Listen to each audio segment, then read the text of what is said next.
welcome to the Pitt Stop Podcast. I'm your host, E, aka our Money Bags, and we got the pick crew of the day. Got my man K Ego. What's up, bro? What it do? What it do? Damn, I'm about to double solution with shit. What it do, man? It's all good, brother. What up? What up? And we got my man Jay every day. Jay, tell me what we doing, brother. All right, man. It's where we shoot the shit, talk about everything except politics, baby. Yes, sir. Politics is crazy right now. Don't want to get into it. Hey, no.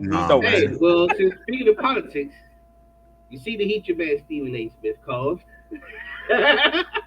Man, I didn't watch it yet. I was gonna look at it, but I haven't really. You know what I mean? I don't know how I felt about him in politics and what he's. You know what I'm saying? But you know.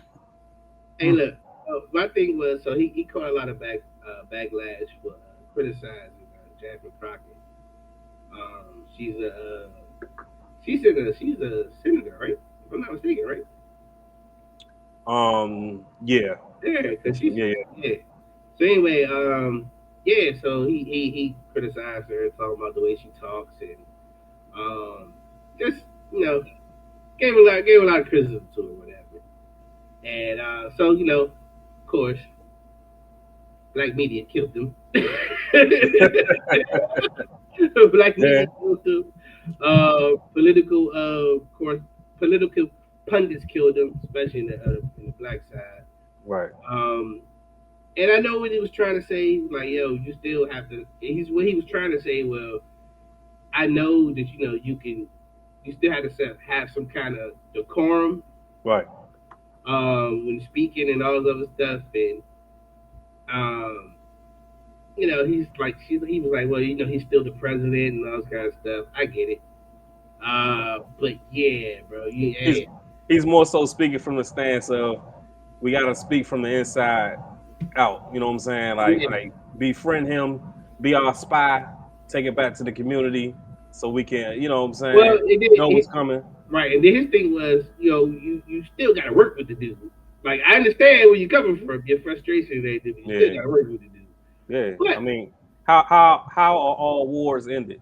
At some point, you got to talk to the enemy, right? You got to come to a common ground and call a ceasefire. You know what I'm saying? So, I think that's more so what Stephen A. Smith was coming from. But he's so emotionally gifted. He can kind of come off the wrong way. In a sense. But I know for 1 second that he ain't no Trump supporter. But I can see how people would twist it though. Yeah. No, people think he's a right wing dude. Yeah, man. But just because he has conversations with both sides. Right. Hey, look, hey, that's a battle you're not gonna win, sir. You ain't gonna win that. You're gonna take your first L. Oh, you're gonna take your first L on that. You won a lot of arguments on first take, but you might be the get hit man, like what Martin said, the Tommy Hearns and shit. You ain't winning no fight. Nah, you gonna be that fight, bro. Because look, because you gonna be Cube on lottery ticket 0-32.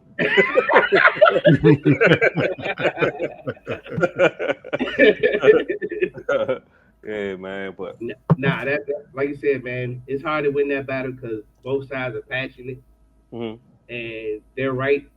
In their mind, no matter what kind of nuance you break, you're never gonna be the far left. You're never gonna be the far right because they believe in what they believe in, and so you just don't get into it. Whatever your beliefs are, you roll with the punches and keep it pushing. That's why I will never speak on it. You know what I mean? At the end of the day, if you far left, you far left. If you far right, you far right. That's that. You know what I mean? Plain and simple. And it was sad about it, bro. Like to us. I feel like we're in the middle. I think all of us are in the middle for the most part. And so to us it gets frustrating, and we look at it like, ugh. Right. Because like Chris Rock had the funny joke about it. Some stuff I'm liberal about, some stuff I'm conservative about. Mm-hmm. Anybody that makes a cold decision before you hear the facts, you're pretty much a fool. Yeah. Or you strongly believe in what you strongly believe in. And that's cool. Right. And that's cool. Right. But that's about it you can't win. But speaking of Stephen A. Smith, hey Jay, you thinning up top, man. No, I'm not, bro. Yeah, bro. Put your head down like this, dog. for real, top, bro. Ain't no damn light.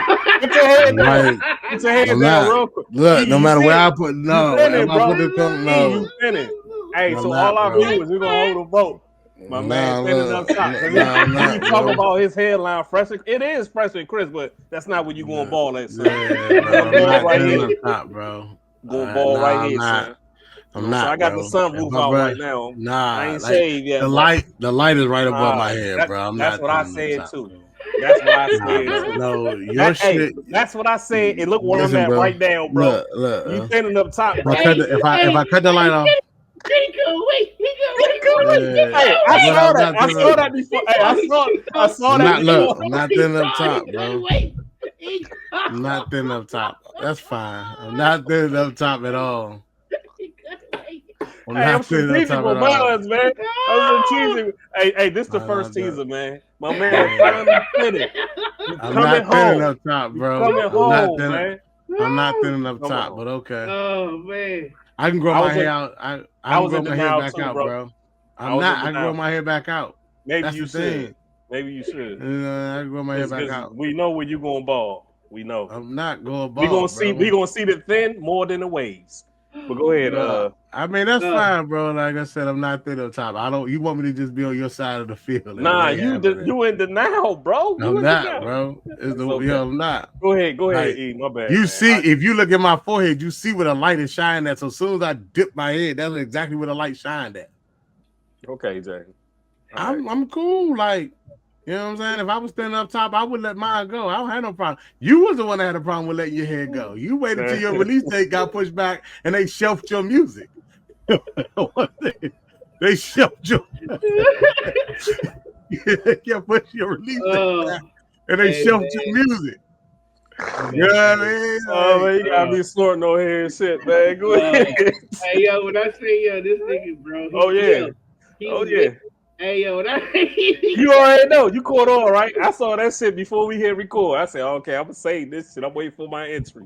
Yeah, nigga. I'm listen, man. How you know he was waiting? Because it came out of nowhere, dog. Because if I step back, my hair the same color without the light.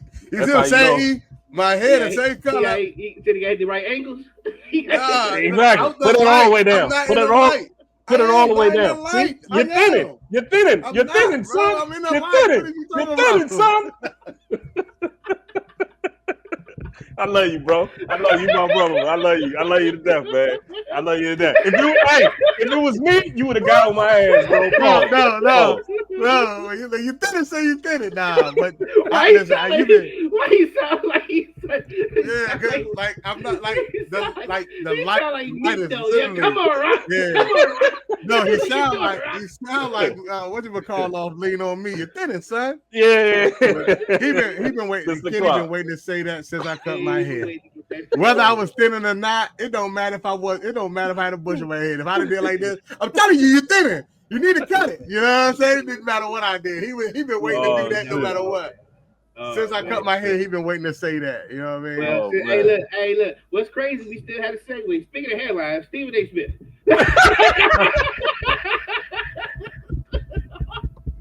Hey, this is a hell of a teaser. This is a hell of a teaser. This is hippostromous. The crazy thing about it is, what's crazy about the teaser, Stephen A. Smith? What's crazy about this Stephen A. Smith teaser? What you about to go into? Hairline, LeBron James. So perfect. Hey man, both of them got some shady hairlines. Yeah. Man, I'm telling you. Oh man, very questionable. Hey, so Stephen A. Smith was on 7 p.m. Brooklyn, which I don't know is a Carmelo Anthony podcast. So they brought up, the infamous LeBron and Stephen A. encounter. And first of all, they asked, Carmelo, he prides himself and tried to, be a peacemaker on the show, or whatever. And so he said, is there any way you could, try to make this right or whatever? And Stephen A. was like, no, I don't like his ass. He said, I don't like his ass. And hell, he don't like me either. Fuck him, like whatever. Yeah, that's what it is. Hey, he do not like that dude. And so he said, but there was whispers, and he didn't really confirm, but it was like they insinuated, like, like LeBron tried to get them out of fire, though, dog. Oh, because I always wonder where it came from. Like, I never knew for them not to like each other. He said he said he felt like LeBron set him up. Yeah, even like LeBron set him up at the Celtics game. I mean, at the Lakers game. He was saying that wasn't the first quarter. LeBron had seen him. He waited. Oh, yeah. There was a moment where LeBron looked where he said LeBron looked at the camera. Yeah, and he waited till he record. I mean, it's a lot of speculation as what he said, which was crazy though. You know what I mean? And he said that he felt mistakes because he said, "Man, it was only one camera angle, and the only camera angle he got was one behind my head." And I never thought about Jay till he said it. It really was only one camera view. It was. You never saw another camera angle. He looked directly at that damn camera. Unless I give LeBron the benefit, maybe he just looked in that direction. You know what I'm saying? But it looked like he was looking right at that camera, like, "Did you get it?" type shit. But yeah, when I found out, because when I found out it was like in the third quarter, like, man, it was like in the third quarter. It wasn't no like emotional thing, so it was like a strategic thing. He thought about this, right? But it was interesting though. But right. So what are the things that people would love? Carmelo Anthony caught backlash though. Yeah, he caught a lot of backlash because of they felt like he sold out for clicks. Nah, I mean, but he's in the media now. He's in that business. He cool with both of them though. Yeah, but yeah, he cool with both of them, and I think just like Stephen A. got an open invitation, LeBron got an open invitation. Yeah, LeBron definitely got an invitation. I mean, just think about it. When Cam and Mace had that issue, right? $1 million worth of game. Shout out to Gilly and Wallow. Hell of a podcast. Big fan of y'all's. But like, Mace was on there. He spoke his piece about Cam. You know what I'm saying? Cam came on there, spoke his piece. And then, you know what I'm saying, they got good behind the scenes. Now they got one of the best podcasts ever. It is what it is. It is what it is. You give, they part of the media. You got to ask those media questions. You got to ask the questioners. Part of media is you got to ask the questioners the listeners want to know.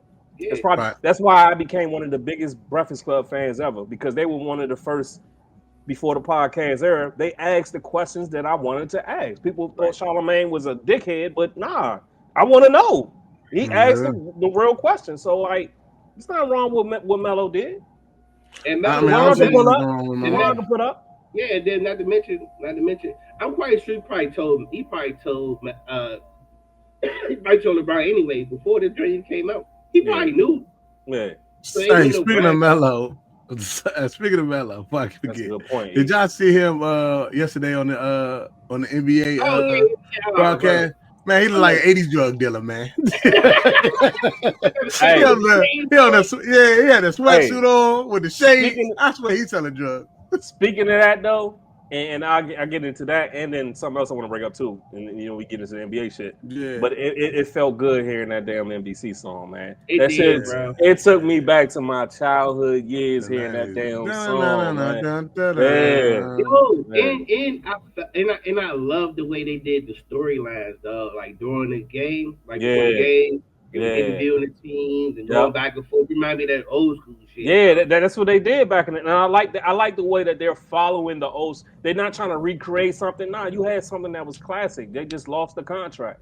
Yeah. But now you bring that same formula back, you're gonna win. It was classic. And then moving on to today.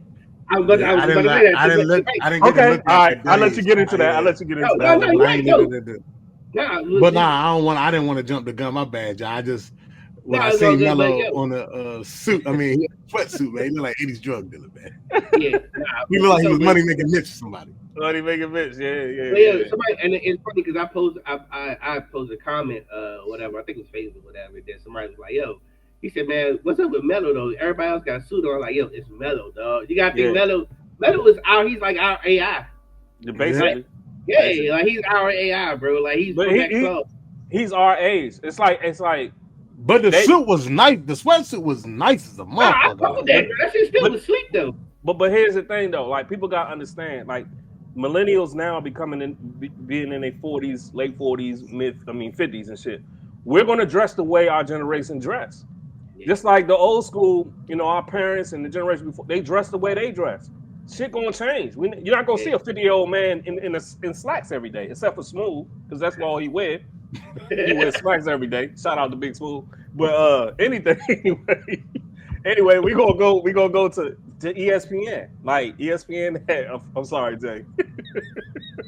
I'm sorry, man. You're making me laugh. I'm going to ESPN, man. Just like NBC kept their old format, ESPN kept TNT overtime. Like the whole production was the same, the music was the same, everything was the same. So like, hey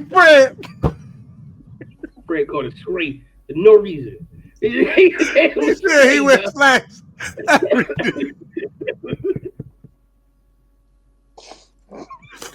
Shout out, brother. I'm sorry. Shout out to Fred, man. Slacks man. Hey man. Hey. Yeah, that's me. You gonna kill me. Hey, underdog. Put it on a t-shirt. Hey, we on the road tonight. Hey, look. Hey, Kenny, but what I know what you was going to, man. Hey, shout out to ESPN for not fucking up inside the NBA. Thank you. Y'all give ESPN their home. I seen them on it's the same thing. The only thing that changed is instead of TNT is ESPN. They got the same music, same set, everything. They doing. Okay, cool. So I'm glad that even TNT willing to give. They lost the contract, but they for the sake of the people and the cast and everything, they kept the production the same. Man, they didn't change it because really that inside the NBA, that's the name of the show. Inside the NBA has to remain with the NBA, though. Like that's nostalgia. That's classic. What is that? What? Hold up. Is that the joint? Is that what it was called when Amar Rashad? What was the joint? I admit that was my show. Oh, that was on. Yeah, that was the morning show. No, but Amar Rashad. Was that called Inside the NBA too? I think so. I can't remember. Originally though. When Inside the started with the barbershop back in the day on TNT. It's still TNT. Right. But Inside Stuff. Inside Stuff. That's what it was. Okay, yeah. Can't remember. I remember something. No. Ernie's always been on Inside the NBA, which is on Inside the NBA always been with Ernie. Yeah. Inside Stuff was the morning show that used to come on Saturday. I just love Inside Stuff. Yeah, that was it came on NBA TV, right? How do y'all feel about NBC in the morning? Oh, okay, yeah. It's like 11 o'clock. How y'all feel about damn, I want to get back to that Melo and LeBron joint. No, I didn't want to jump too far ahead, but like go back. It was just like, you know what I'm saying, what we was talking about, but like you said, I'm with Kenny. I believe LeBron has the same platform to pull up to. I just think that, and we know that LeBron's did some spiteful shit in my eyes when, and he did it on purpose when he went to whatchamacallit show that came on right after when he went to Pat McAfee show right after all the shit that transpired, and he went right, and we all know Pat McAfee comes on directly after what I'm saying, First Take. But James, I thought it was yes, because we're petty. And I would have did the same thing. I thought it was. I get it. I understood it. Yeah, I truly understood the reason why he did it, man. I definitely did. I did the same thing. I did the same. No, I understand why he did it. I wasn't mad at that I'm doing it, but I just thought it was a pretty dope move. I like that super petty, and you could tell LeBron was like, kind of like in this, like, fuck it, nigga, my career, it's over. I can do it. I got seniority. I'm coming towards the back nine of my career. No matter how long I play, I've solidified myself as one of the greats. So y'all kiss my ass. And I love how open he was. You know what I'm saying? Like, I've never seen LeBron that open about talking about anything, even his own show, The Shop. You know what I'm saying? So like he was very open on that drink. So but I don't know. Like, I hope that it doesn't. I definitely hope it doesn't. Put a strain on his relationship with Melo. I hope their situation is cool. Nah. I did see the backlash, but and we have a podcast ourselves, so when you're doing things like that, understanding what the territory is, like, do you? I guess with that being said, like, how do y'all, like? I know y'all was okay with it, but do you, like, somebody come in and want to talk about Kenny, or like, you know what I mean? Like I think like E said though, like I mean, you could tell from Melo's demeanor and the way he carried himself. Melo's cut from the same cloth we cut from. So like if y'all two are having issues and I'm doing a pod, you know what I'm saying? I'm doing an interview. I'm gonna call James like, yo, James, the people want to hear about this. I'm about to interview such and such. I'm not doing this shit for click views. I'll give you the same opportunity to come on and give you a rebuttal. You get what I'm saying? Mm-hmm. Yeah. I'll let whoever come on first as schedule permits. But respect my position too. I'm in the media. Oh yeah, that's what I'm saying. Yeah, just like Melo took his emotions out of it. Yeah. Yeah, I mean, you know what? I mean, but him and like he said, him and D Wade was one of the two people that said, "Listen, I fuck with Stephen A. Smith." Yeah, you know, what I mean, they didn't. I mean, you figure that even with the other things, I know this is a little different, but with Kevin, not with Cat Williams and what you call Ali? I can't Shannon Sharp. No, Cat Williams and the other comedian, Steve Harvey. Nah. What's his name? Jesus Christ, man. I'm sorry, y'all. I know his but it's a dude named his last name is Ali, but Ali Sadiq. Ali Sadiq, yeah. I mean, not last name, first name, Ali Sadiq, yeah. But like, even that situation, he gave him an opportunity for both of them to come on the show to be able to, express the situation and tell their side of the story. So I know he would do the same for LeBron. And that's especially media. with LeBron being his man. And we went to school for that, James. Media is we can't be biased. We got to give the source the same opportunity as the other and not show favoritism or anything. But we just trying to get the story. That's all it is. That's media. That's a part of journalism. I feel like as long as I don't out my source, you know what I'm saying, that's journalism. You know what I'm saying, because some people like to stay anonymous or whatnot. But you gotta keep your sources close to you too. Yeah, I don't think LeBron did nothing. Continue to get information. Yeah, I don't think Melo did nothing wrong, man. Melo is part of the media now, so you gotta do what you gotta do. Kind of like I hope it don't be a fallout, like kind of like, because what it remind me of is I think the people are trying to make it look like, or they keep talking it up. I just don't want them to fall out like Barkley and Jordan. You know what I'm saying? Because when Barkley was pure doing his job, and he said what he said about not, Jordan not having the right people around him. I don't think it was a personal shot. I just think Barkley was doing his job and giving his expert opinion on what he analyzed. He's an NBA analyst. You know what I mean? Yo, another thing, man. Y'all have y'all started looking at season 2 of the Starting Five? No, I watched the whole joint. I watched the whole. I watched the whole joint. It was super good. Joint was super good. I'm on like episode 2, but yeah, it's good, bro. Nah, I watched it the whole way through. The joint was real good. I saw a clip on Instagram. My bad. Go ahead, Jay. I didn't mean to cut you off. What I would have liked, and I will say this, what I would have liked is to see Harden talk more about the Brooklyn situation, because that's what I was going at. KD threw it out. KD said, "Hey, you got to ask Harden what happened." Harden was just like, it was a lot of things going on. He didn't really go into detail about it. Damn, I thought he did though. Because he just was like more so. He was just like more so like it was this, it was that. I had some personal things going on, and everything like that. He talked about the OKC situation a little bit. He didn't really dive into it deep, but you know what I mean. He kind of kept it professional to me. Like KD was on that. KD on that joint on some like.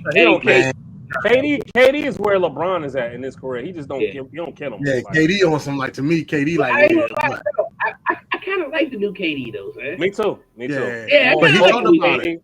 More vocal, more honest, more being real. Yeah. Like, I like what he talked about when he talked about his Twitter thing. He said, "Yeah, I get on Twitter and I say what I say." You know what I mean? Like he didn't shy away from it. He's like, "Yeah, he got time and everything like that for it." It was the Starting Five was super dope. What I do like about the Starting Five too was they actually, like, you can see when they talked about Netflix being in like during the NBA season when Netflix was actually going through certain things and all that stuff. And I like the insight it gave about Shea, because SGA is real quiet to herself. He's very team oriented. That was pretty dope. But yo, it's so good to see like the inside of the game footage.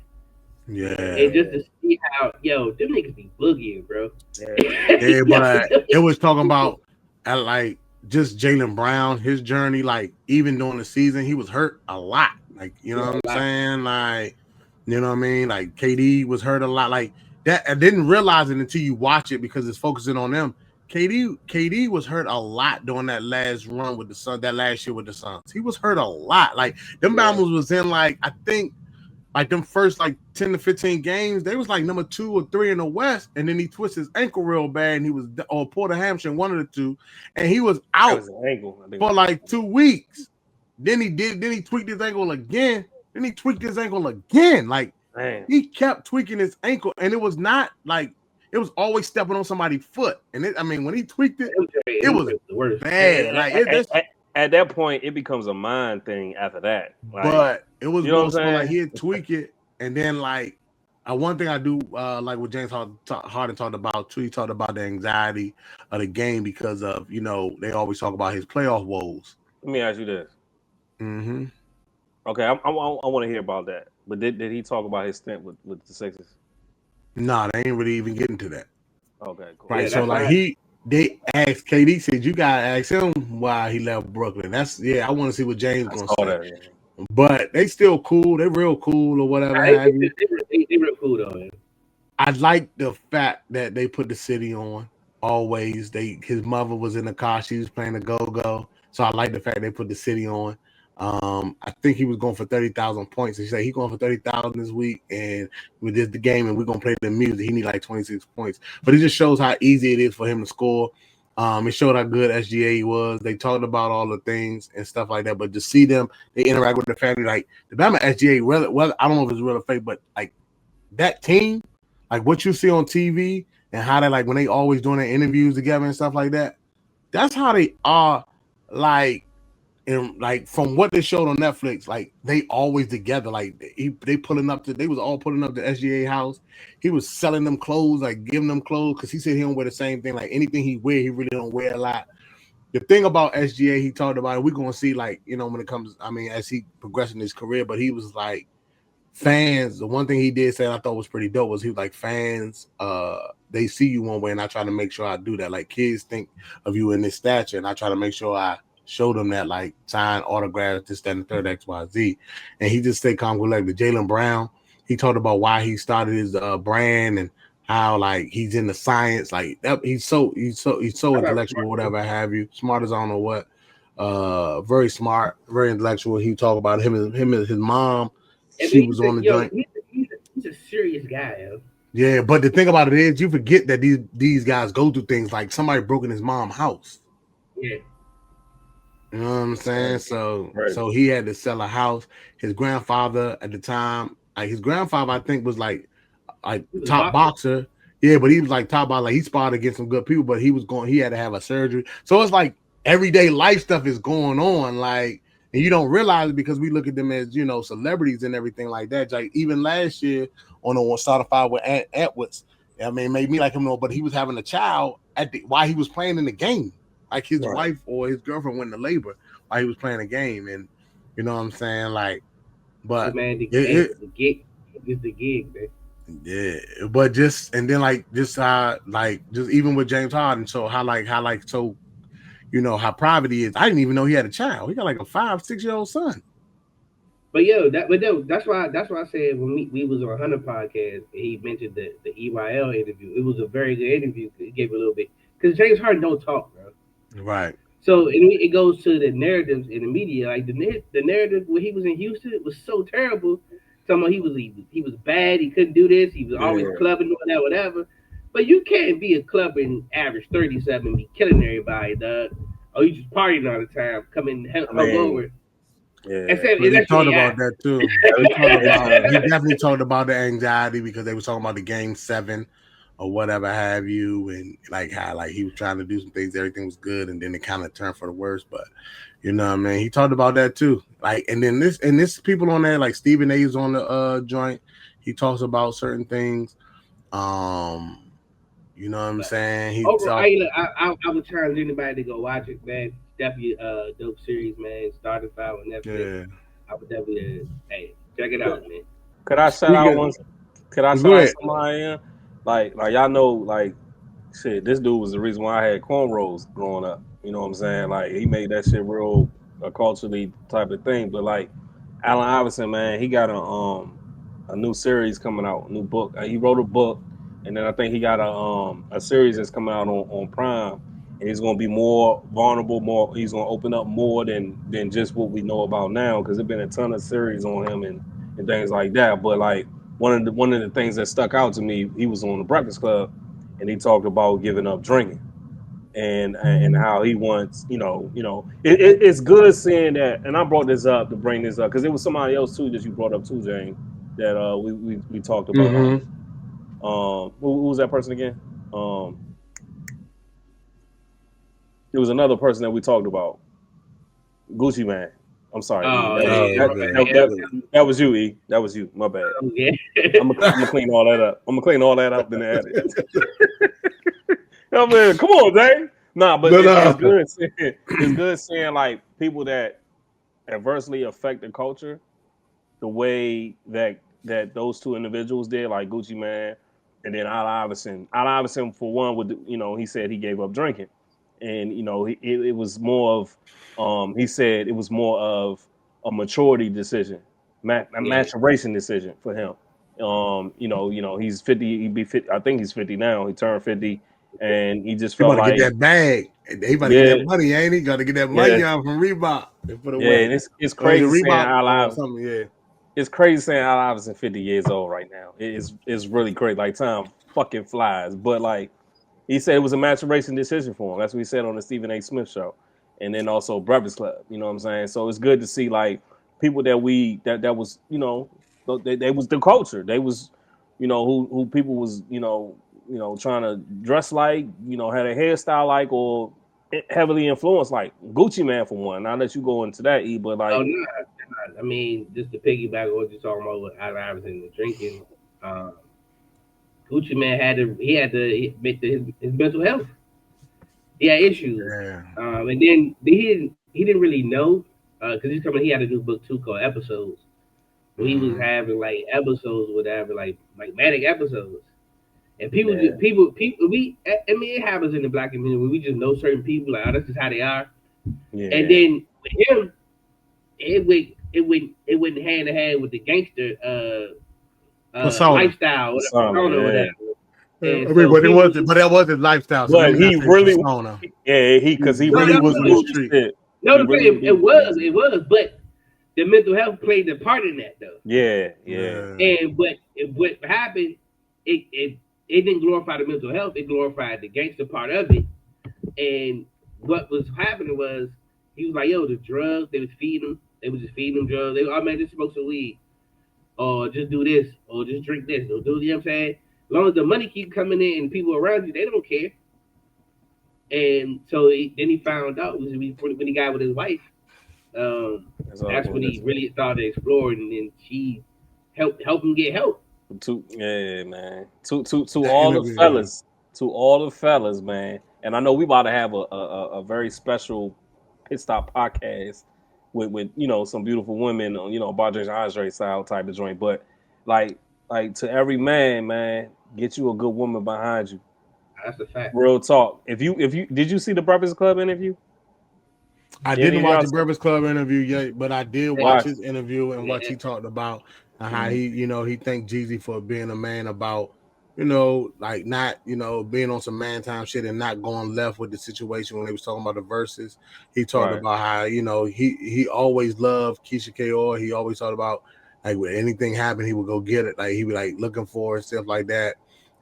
He definitely talked about his maturation, man, and he was cool, man. He talked about why he did certain chains, and he ain't shy away from any question. He didn't shy away from nothing. And what stuck out to me the most was his wife, and like some of the things that he talked that she talked about, what she went through with him and stuff like that. It's always I'm just saying, man, get you a good strong woman behind you, man, and people understand, man. I don't know, just guys, period, man. I know I could be a lot to deal with. Right. I know I'm a lot to deal with, bro. I could be a lot to deal with. It's always their problem. It's always their fault, but with me. Yeah. Here we go. It's always their fault. I wonder. So now, but I wonder. Well, like I said, though, you having a good woman on your side, dog, it takes you a long way because you just because we see what happens when you have the wrong woman too. Yeah, you can go there. You can self-destruct, yeah, like a motherfucker. Shout out to all the good women out there, man. Shout out, Gucci man. Crazy work. Hey, salute to you, man, because like she talked about even like the time, like, all right, I'm gonna tell y'all since I ain't seen it. He stood out. Okay, he stood outside the house for 24 straight hours, and she said, "I knew an episode was coming," and she kept asking him, "You gonna come inside?" "Nah, I'm gonna stay here." Like he was like, talking like, "Nah, I'm staying. I ain't going nowhere. I ain't coming inside. I'm staying right here," like type shit. And like she let him have his thing, but she knew an episode was coming, and like she's the type that's gonna send him to the hospital. You know what I'm saying? Or you know what I'm saying? Like she was saying basically it was a lot of people around him before she came around that just agreed with like when he was going through these episodes, they just said yes. With her, she said no. Yeah. No, we nah, I'm not it's something wrong. I mean, as men, like you know what I mean. If I see you tripping out, man, that nigga Kenny just tripping again. You know what I mean? Or this nigga E just tripping again. But like, it's not okay. She made it like, nah, for sure. I mean, look, I family members, man. I ain't go specifically, but I got family members that. Me too. Yeah. Me too. And they I've seen it firsthand. Yeah. And the people, but sometimes we just write them off and just let them get through it. But isn't that crazy? Isn't that like? I mean, just like I say, isn't that crazy? No pun intended. But we just saying, oh, that nigga just crazy. We just let him go on. That he'll snap out of it. Nah, his actions are saying, I need help. He's just not crying like a baby. And when you attend to a baby, give him a bottle, whatever. Nah, when they do these outlandish things, that's weird. He's crying out for help. And that's what she did for my man Gucci, man. I respect that, man. What I respected about Gucci though, he when he was on whatchamacall podcast, I can't think of the name of it. My apologies, y'all. Big facts. Yeah, big facts. He was on Big Facts. And he has said he started texting people and saying he apologized. That's that to me, that was dope, man. You know what I mean? He was saying, and he said if they forgave him, it was cool. If they didn't, he understood that too. And he didn't really, go back and forth about it. He talked about just kind of more so being in his lane, just what he likes to do now and everything like that. What you can see is a lot of growth with him or whatever have you, man. I just thought that was pretty dope. He talked about him and T.I. being cool now. I remember when T.I. had a concert, brought him out on stage. They cool. He said him and Jeezy ain't got no beef. And, he appreciate Jeezy for what he did because he know if Jeezy would have went the other way, it could have went left. You know what I'm saying? But Jeezy did the grown man joint. If he didn't play Stay Strapped. Yeah, I don't know if I could handle it. He said a lot of disrespectful shit in that song. Yeah. But what you were saying with that too, I admire anybody that gets to that point and actually be a man about like, damn, I fucked up. Yeah, like take accountability, right? Yeah, take the ego aside. I fucked up. I saw that joint when he talking about he had to text like Ross and all of them, like, yo. Yeah. Because I remember he went on that Twitter rant. Yeah, he went at everybody. He went on a rant. He went at everybody, man. Everybody. It's crazy. Like, but even to the versus shit, like his wife said, I didn't want him to do it. And like, I just want to make this point. Meet somebody that's on your level or better. Because she's told him, because she got her own money, her own thing, her own business. She's successful in a whole nother industry. But she said, it was said on the Breakfast Club. She told him, I'll give you $1 million not to be on the verses. I think he might have said something like that on Big Facts too, if I'm not mistaken. I could be. Yeah. Okay, I didn't see Big Facts or the Breakfast Club, but like she said, I gave you $1 million, and Gucci's doubled down on nah for real. She said she would give me $1 million, but he said, nah, fuck that. I was going on motherfucking first. Yeah, Gucci always been real though. That's one thing I always respect about Gucci. He always been real. He told him to ask him any questions. He was ready for the questions. You know, man. He don't duck no question. He don't duck any other shit that went on. I respect that. Yeah, man. Ain't that dude is who he is in his raps. Ain't nothing soft about Gucci. He will. Real. Yeah, I'll give him that, man. Mm-hmm. Hey, with that, man, he one thing I can't say about Gucci, man, he will definitely put Bama's on too, bro. Yeah, oh my God, they talked about that too, man. He put a lot. He's responsible for saving the South. Yeah, he put a lot Real of people talk. on. No, I can go with that. I'm okay with that. I'm not even mad. Yo, I'm not even mad at that, bro. I gotta give him that much props. Gucci Mane's responsible for saving the South. We probably the first platform that said that shit. He put a lot of real. people on. Wow, Yo, man. I mean, he has a lot to do with the game. He definitely has a lot to do with the game. Yeah, you can go down the street of people like that. Migos, Lil Baby. Yeah. Oh, Waka Flocka. Wow. Nicki Minaj. Nicki Minaj. French Montana ran with him at one point. Yeah. Dude, who else? It's way more, bro. I just can't think over time. But you put in my guys, OJ the Juice, man. I love OJ. Dog. Did y'all listen to? Did you listen to the song? Did you listen to the song that I sent y'all off Gucci Mane new album? Yeah. That's it, hard. Bro, I love OJ, bro. Oh yeah, OJ real. They best friends. They known each other since 9 years old. So like they you know what I'm saying? That's just day one. So. Yo, and he said, it's funny thing about OJ Juice, man. Like he the real person too. Like he's the real. Yeah, he is who he didn't never let the fame get to him. You know what I mean? Yeah, jumping around the board today. I gotta talk about this. Russell Westbrook said LeBron fake.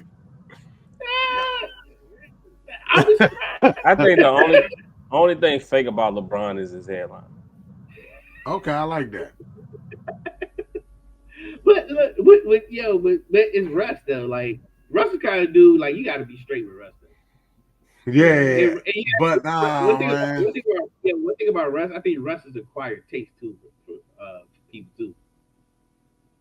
Yeah, I think in Denver. I think Russ is real. Like, he is. It's one of those reels where like I got you right. You said it. It's an acquired taste, but it's like a Draymond Green. Nah, it's different. Personality wise. Like it's different. Like, he's brutally honest. It's still different. It's still different. Yeah, it's still different. Russell Westbrook, one of the battlers. You gotta. I got a list, and this is my list. It's called the Aaron Rodgers list. It's only two people on the list. Aaron Rodgers list, though. Yeah, Aaron Rodgers list. That's when he made the list. Explain the Aaron Rodgers list. It's Aaron Rodgers. The Aaron Rodgers list is delusional, asshole athletes. Yeah, and there's two people on the list. So DAA. Okay, go ahead. Delusional asshole athletes. DAA is the list. Yeah, and Aaron Rodgers number 1. And Draymond Green's number 2. Both with a list. I haven't added to the list yet. But those are top 2 on the list. DAA list, yeah. Delusional asshole athletes. Hey, we got Aaron Rodgers. Hey, you know what? You gotta explain this. Like Breakfast Club got Donkey of the Day. We gotta add people to the DAA list, bro. For real. Right there. Am I right? Why are they delusional? That's your second key. But why are they delusional? That's a segment, bro. DAA, write this down right now. I saw Aaron Rodgers go on numerous podcasts, numerous shows, and even with he got this smug attitude, like he's the smartest motherfucker in the room. And when you act like you're the smartest person in the room, you're really not the smartest motherfucker in the room, bro. And he's a delusional. And then he's a jerk. We can go with Aaron Rodgers is a jerk. We can acknowledge he's a jerk, bro. Hey, he just got mad the other week because his homeboy jumped on his back and tackled him in the game. Y'all see that shit? Did y'all see that shit? No. Hey, speaking of Aaron Rodgers, can I make my outlandish statement? Can I make an outlandish statement? And y'all not gonna like my outlandish statement, and the world's not gonna like my outlandish statement, and I don't care right now. If Tony Romo had a Super Bowl, him and Aaron Rodgers are the same player. I'm not mad at that. I ain't mad at that either, bro. I'm not mad at that either, yo. Yeah. Because if that gets the Super Bowl, he's Aaron Rodgers, bro. No bull. Aaron Rodgers, somebody said, and it was like, I never thought about it like that since we talking about Aaron Rodgers. He underachieved in his career. He did. Aaron Rodgers, Dan Marino with the Super Bowl. I'm just saying, like I said, if that's the case, if y'all feel like Aaron Rodgers is a bad man, We look at stats. Let me ask y'all this: I feel like Tony Romo is Aaron Rodgers without Super Bowl ring. Do y'all blame Aaron Rodgers and Tony Romo, or the Super Bowl? I mean, or the franchise? For what? So for Aaron Rodgers' success, we said that he's fell short in his career. Do you blame the player or do you blame the franchise? It's a little bit of both. Yeah. I always listen when it comes to Cowboys. What weighs more? When it comes to the Cowboys, I'm gonna always blame the organization. I'm gonna always blame the organization. When it comes to the Cowboys, it's always the organization. Me too. Like with the Raiders, like what we had. Don't matter. We had two generational talents. We had Khalil Mack. We threw him away. Now we got Max Crosby. Who hold on. We threw him away. We threw Khalil Mack away for a pick that Max Crosby got drafted with. Now they talking about trying to throw him. Like, when is an organization going to understand? First of all, y'all doing this after y'all paid them though. Yeah, right. So when is an organization going to understand you have to keep great players to be great? Right. Well, hold up. Before we go in this right. All right. Go let's reel it back in. Yeah. The delusional asshole athlete. But the the Westbrook shit. He said that he can't do the fake shit with LeBron because like he felt like the shit that LeBron does is like a fake. And they pointed out a couple things, like they talked about like he was carrying this autobiography of Michael X. Like I'm looking at it and it was like they asked him what his biggest takeaway was, and he couldn't really say nothing. Then he had said something about he claimed that he knew Kobe was gonna score 81 that night. And then it was another statement that he was like, Godfather is his favorite movie. And they had asked him what was his favorite line from The Godfather. He said it was a bunch of them. And then he was like, nah, I get that, but what was your favorite line? He was like, man, it's a lot of lines. Like I said, man, it's 90 hours of movie. You couldn't tell me Mo Green? You couldn't tell me nothing? Godfather? He just said, like, look, you got him started. I'm gonna make an offer you can't refuse. That's the most famous line in the he loves what was it? No, it wasn't. What? Not Fredo. What was the one? It wasn't Fredo that he killed. Was it Fredo? No, that Fredo. Yeah. No, that was Fredo. You're killing me. You're killing me, Fredo. Yeah, you killed me, Fredo. Yeah. Oh man. Yeah, but like, you know what I'm saying? He said he couldn't. He said it was 90 hours worth of 90 hours worth of whatchamacallit. But the best line, he could have just said it because that's the thing. He said, make them an offer they can't refuse. Like, everybody knows that line. I mean, that line sticks in any and everything from that or whatever. But he said, but he even said, when he said it, he said, you broke my heart, Fredo. Is that what he said? He told me you broke my heart. Yeah. You broke my heart. You know who my favorite character in Godfather is, man? Not to go off Sonny, man. I can really relate with Sonny, even though Sonny got his ass killed. Got set up and shit. I fuck with Sonny, man. Like, Sonny was a hothead though. But because I understand his anger, like he was for the family, bro. Like, Sonny got some older brother. Is that what he pulled up and they lit his little? They lit him up. They lit him up, man. He got the phone. He got the phone call, and then God damn it! What the fuck?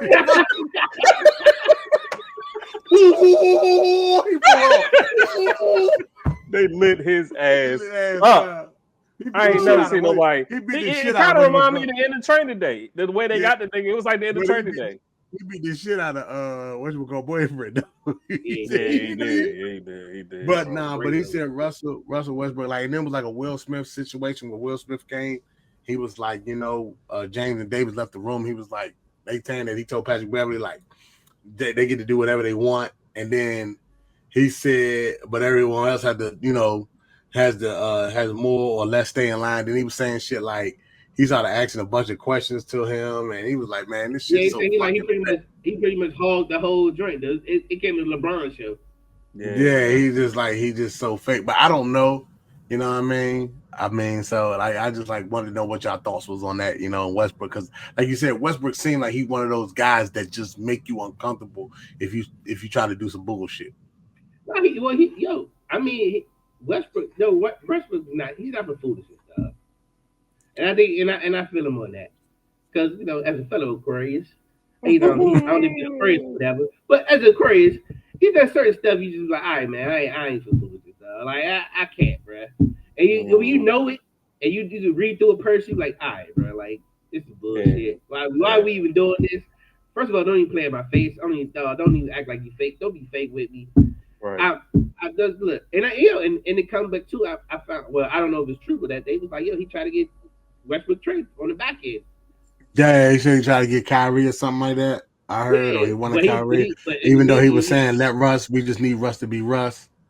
Yeah, man. So, but then I'm quite sure probably in his face telling him, "Oh man, you do this, do that, you good, whatever," and then go to front office like, "Yeah, they need to trade him up." Yeah, man. Yeah, man. That's so. But I mean, and like I can tell. I mean, for some reason, I can see the kind of dude Westbrook is. And if you don't have a strong locker room, and I mean, Russ is an alpha male, bro. Right. And if you don't got a strong locker room and a strong coach, that can deal with that, right? Then it'll come off a certain way. So if they are happening in Denver, he was out working the young dudes, and they felt some way about it. And he like, nigga, work. It's work, bro. What the fuck's wrong with you? Work. And that shit damn near got him put out the NBA. Like, it's crazy how they do that.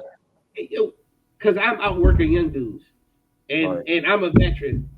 And I'm holding myself to a certain level. I'm an MVP. I'm a future Hall of Famer. Right, man. Bro, I've had 3 straight seasons of triple doubles. I do know this. I love for Westbrook to be a teammate of mine because I know at the end of the day, when I gotta go through the fire, he gonna go through the fire with me. Exactly. He shows it every time. You know what I'm saying? And I know that he gonna he ride for the team. Whatever it is, that's what it is. Right. You know what I mean? Yeah, man. So I ain't mad.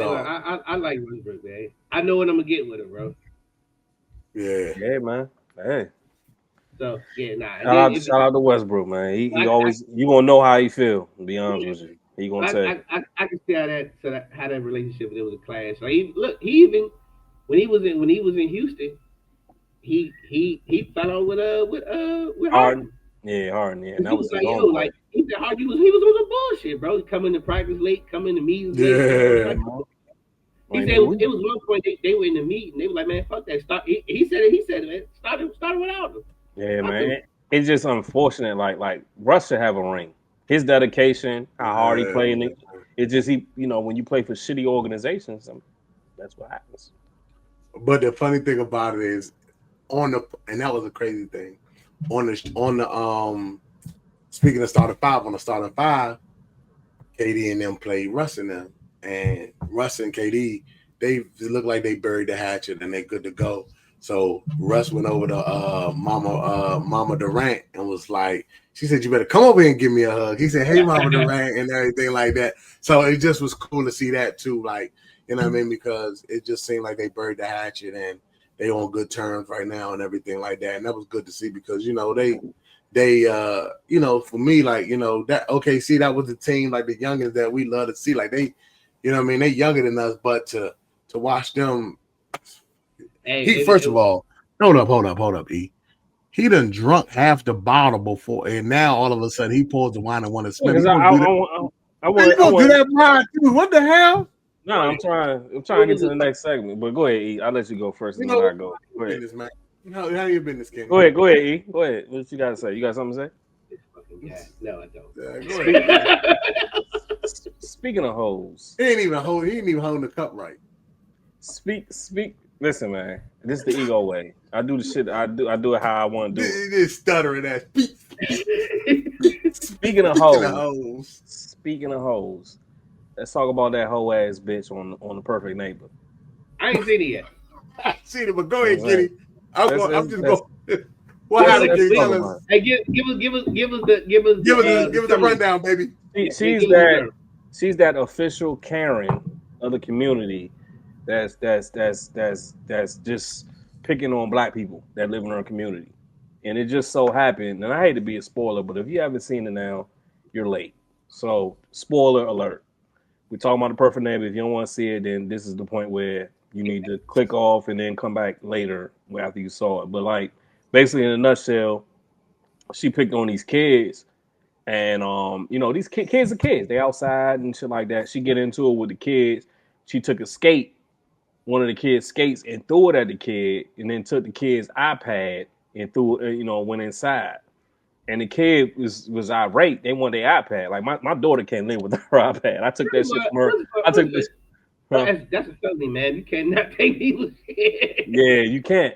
I took my daughter iPad last week because you know some That's school assault shit. on the minor. So, like I know iPads mean a lot to this new generation. So the mother got irate. So the kid went back and told the mother. The mother was irate, and she went banging on the door like, "Give me my damn kid iPad back." And she kept banging on the door.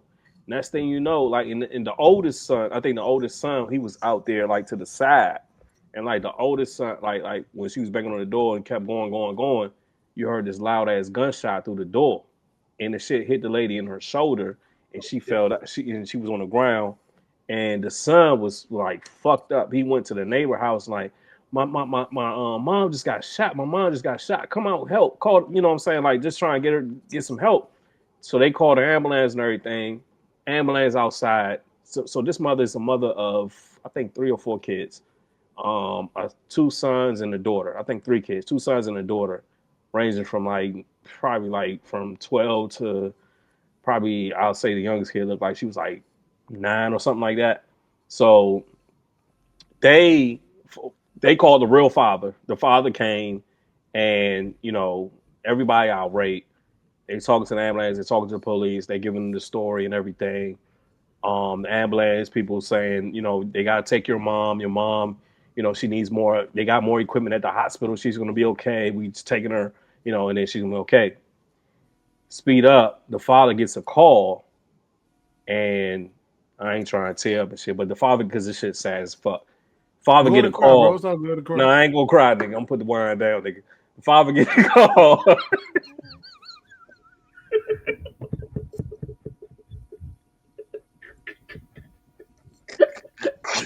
Oh shit! The father get a call. You try to do some clickbait shit. The father get a call, and he got the call. Like Oh, the brother he was passed. like, oh shit. He was like, damn. Like so, you know, he She had to ain't walk make it. off. Yeah, so he had to walk off. He had to get himself together because his 3 kids was there.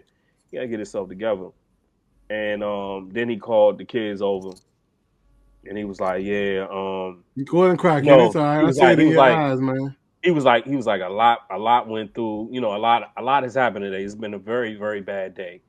They you know, your mother went. Damn, can I see your eyes watering up, bro? Go ahead and let them Shut up, shits nigga. flow. They took come on, man, I'm trying to get serious.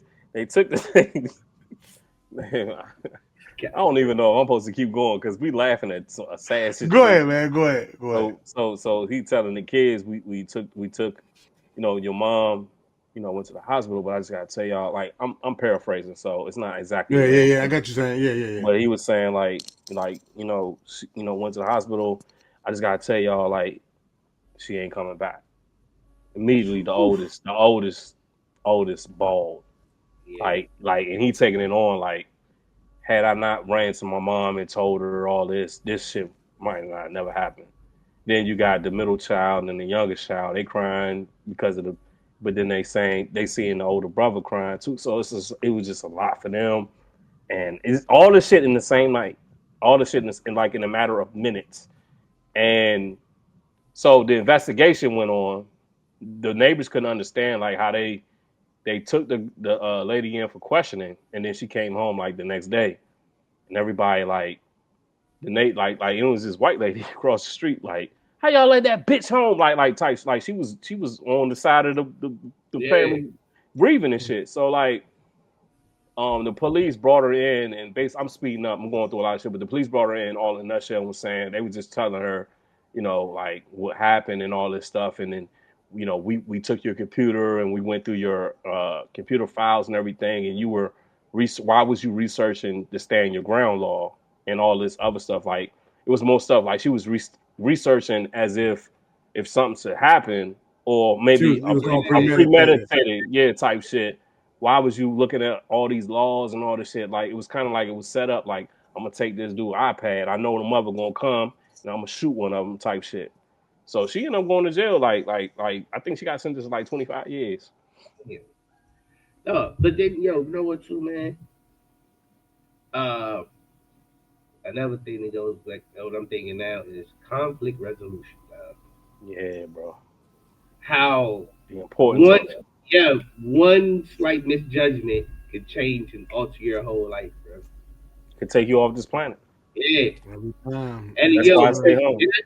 and I know, and you know, we've been there before. You irate, you not thinking at the time. Yep. If you did in hindsight thinking, damn, just call the police, say, oh yeah, that the police go over there, confiscate the iPad. But at the time, you're like, man, fuck that. I know, I don't know what I would have did. I probably would have did the same thing. As a father, the only thing that'll take me off off this planet is what that mother did. You know what I'm saying? At this point, like I will become out of character. I will crash out. Like something go on with her, and I find out there was an adult responsible for that adversely affected my daughter negatively. I don't give a.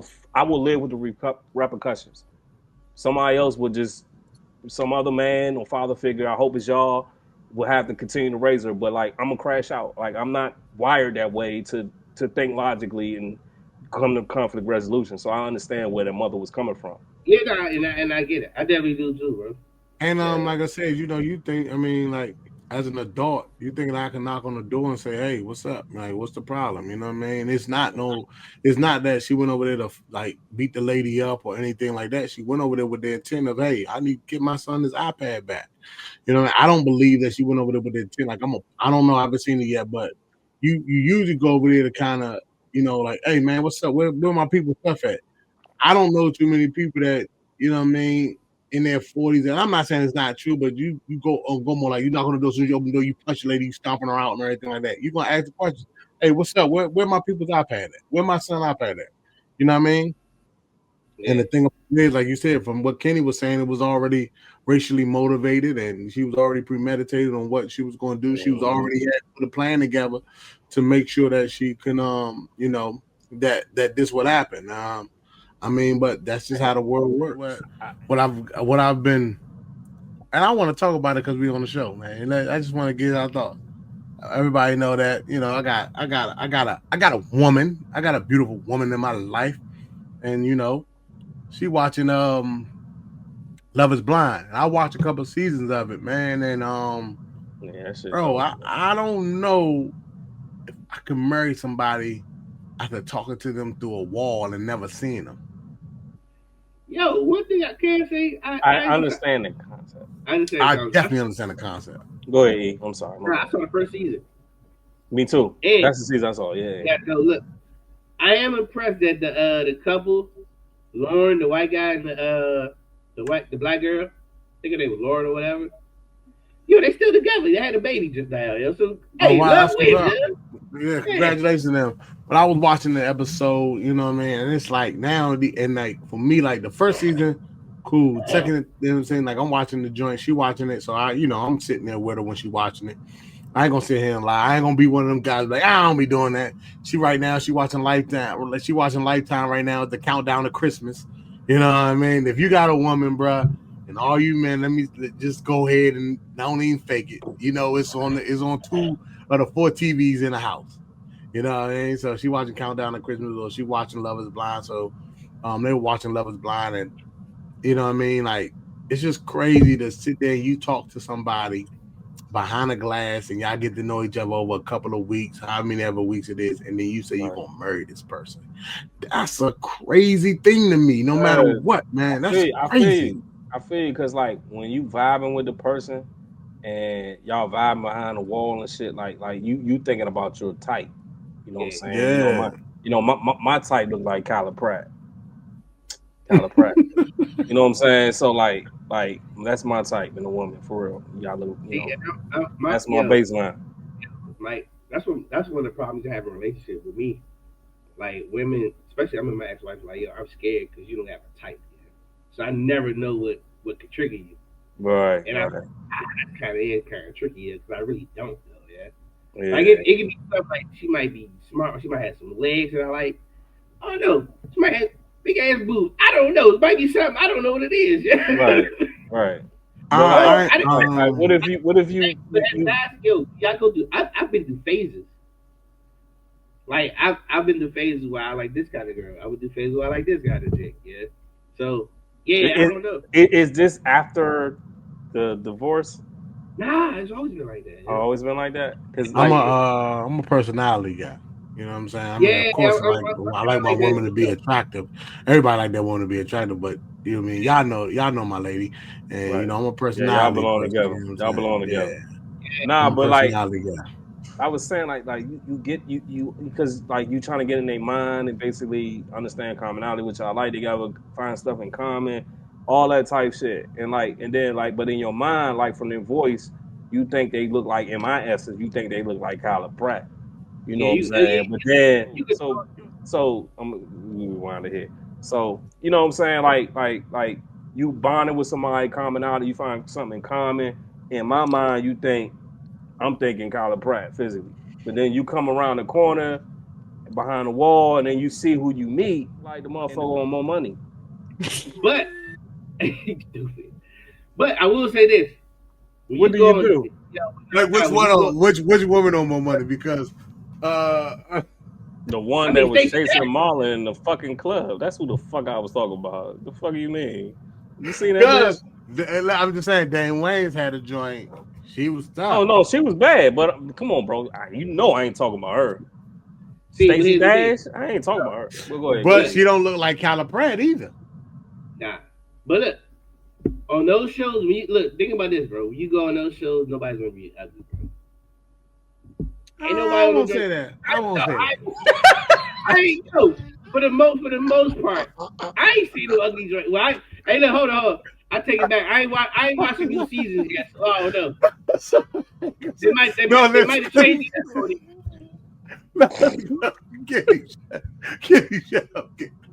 Let me clarify myself. Not attractive to me, okay? Nobody in this world is ugly. Nobody in this world is ugly. Let me go ahead and say that. Shit.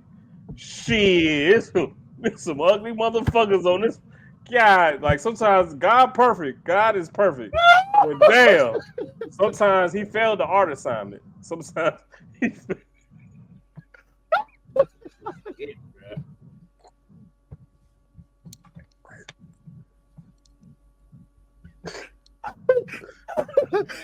like, I don't know, man. I've watched Love and Grind. Like I said, they're not attractive. And let me just say this: they're not attractive in my eyes. And I gotta watch the new season now. Hey, now on a real note, man. Hey, though, R.P. man, rest in peace to D'Angelo, man. He was an icon, legend in the music game, man. Gave us countless, classic hits that still to this day.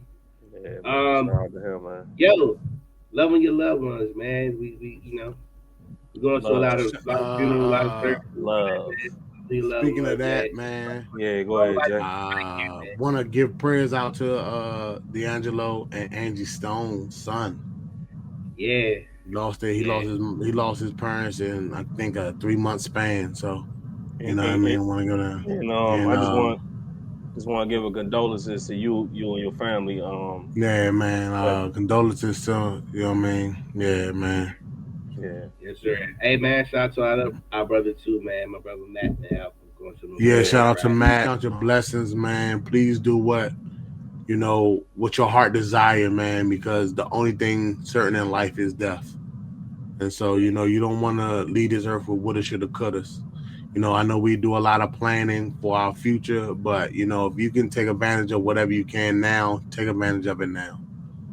You know what I mean? Because you never know what's going to happen the next day. You know what I mean? We don't know when our clock is going to stop. So, but, rest in peace and prayers to anybody that's going through a tough time right now when it comes to family.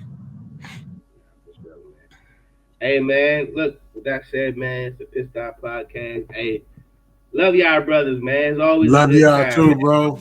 Always a great time, man. Hey, ego, man. That shit funny, Kenny. Now you're gonna have everybody looking at my shit, looking at my hairline every time they get on the show, man. I love it, Kenny. You gotta be honest with yourself, man. I'm your real friend, man. I'm gonna let you know when you gotta go.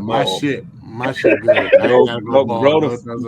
Grow the fade back or get a ball, brother. Nah, man, I'm man. good, Hey, look, man. hey man, I'm good. it's Pissed Off Podcast. We out, man.